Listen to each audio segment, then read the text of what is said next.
La Tunisie fait partie des pays qui accueillent les Palestiniens blessés suite au bombardement israélien sur la bande de Gaza. Depuis que les Palestiniens blessés ont été autorisés à quitter la bande de Gaza via le terminal de Rafah en Égypte pour y être soignés et dans d'autres pays arabes, les hôpitaux tunisiens se sont préparés à les recevoir et à les soigner. En fait, sur ordre de Monsieur le Président de la République, il y a une commission qui a été formée. Et cette commission est composée tout d'abord de Monsieur le conseiller de Monsieur le Président de la République, Monsieur le ministre de la Santé, les représentants du ministère des Affaires étrangères, le transport, la défense, bien sûr, et bien sûr le représentant de l'ordre des médecins et bien sûr le Croissant Rouge. Il y a eu des blessés graves, une vingtaine de blessés graves. Je vais vous donner quelques détails. Ce sont des polytraumatisés avec des fractures multiples, avec des amputations parfois, avec des pertes de substances, des patients qui nécessitent même des prothèses, donc des blessés graves. Le plan du gouvernement tunisien pour soigner les Palestiniens blessés ne se limite pas au traitement de leurs blessures et fractures et à effectuer les interventions chirurgicales nécessaires, mais comprend également un traitement et une réadaptation psychologique après qu'ils aient souffert des dégâts de la guerre et de la perte de leur famille. Quand ils sont arrivés, on a fait des tests pour évaluer leur état psychologique à l'arrivée.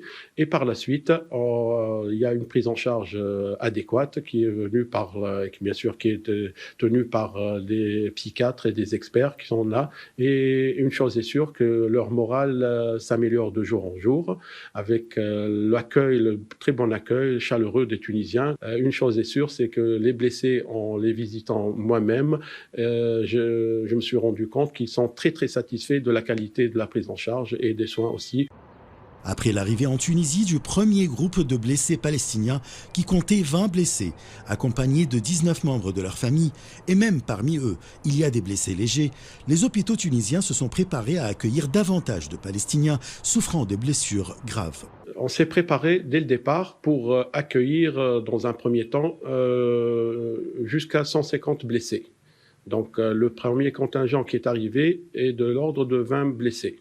Donc on est préparé pour recevoir encore davantage. On est prêt, donc on attend que le feu vert des Égyptiens et bien sûr notre corps de l'armée, il est prêt pour rapatrier ces blessés dans les meilleurs délais. On s'est préparé pour recevoir des blessés graves, et des blessés qui nécessitent des interventions chirurgicales à froid et non pas en urgence. Donc les services qui sont concernés et qui sont mis en état d'alerte et qui ont réservé des lits pour ces blessés, c'est les services d'orthopédie, les services de réanimation, les services de chirurgie. Dimanche 3 décembre, un avion militaire tunisien transportant des Palestiniens blessés, victimes de l'agression israélienne sur Gaza, a atterri à l'aéroport d'El Hajjaj en Tunisie-Carthage, en provenance de l'aéroport international d'El Arish en Égypte. L'État tunisien prend en charge ce premier groupe de blessés de Gaza, comme l'a promis le président Kais Saïed. Ashraf Massoud pour CGT1 français.